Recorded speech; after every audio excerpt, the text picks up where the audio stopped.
டே 2 என்ன lunch back பண்ணேன்னு பார்க்கலாம். ஸ்நாக்ஸுக்கு வந்து பார்த்தீங்கன்னா கிரேப்ஸும் லாவா கேக் தான் வந்து பண்ணியிருந்தேன். ஸோ மினி லாவா கேக்கு லாஸ்ட் வரையும் வீடியோ பாருங்கள்.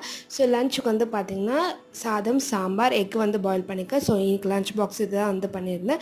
ஸோ லாவா கேக்கு அவன் தேவையே கிடையாது. ஃபர்ஸ்ட் வந்து பார்த்திங்கன்னா ஒரு எக் ஆட் பண்ணிவிட்டு sugar, maida, cocoa powder, vanilla essence, salt, baking powder, baking soda வந்து ஆட் பண்ணிவிட்டு மில்க்கும் ஆயிலும் ஆட் பண்ணி நல்லா மிக்ஸ் பண்ணிடலாம். மிக்ஸ் பண்ணதுக்கப்புறமா நான் அவனே வந்து தேவையில்லைன்னு சொன்னேன்.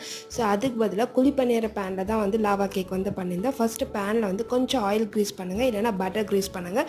க்ரீஸ் பண்ணதுக்கப்புறமா கொஞ்சமாக பேட்டர் ஆட் பண்ணிட்டு அதுக்கப்புறம் நடுவில் வந்து சாக்லேட் வந்து வச்சிடுறேன். வச்சதுக்கப்புறமா கொஞ்சமாக வந்து பேட்டர் ஆட் பண்ணிட்டு ஒரு 10 மினிட்ஸ் லோ ஃப்ளேமில் குக் பண்ணிங்கன்னா சூப்பரான லாவா கேக் வந்து ரெடி ஆகிடும். இதுக்கு டாப்பிங்க்கு வந்து சாக்கோ சிரப் தான் வந்து யூஸ் பண்ணிக்க. சூப்பரான மினி லாவா கேக் வந்து ரெடி ஆகிடுச்சு. ஸோ நீங்களும் வந்து ட்ரை பண்ணி பாருங்கள். வீட்டில் என்ன லஞ்சுன்றது மறக்காம கமெண்ட் பாக்ஸ் கமெண்ட் பண்ணுங்கள். So see you in the next video. Tata, bye.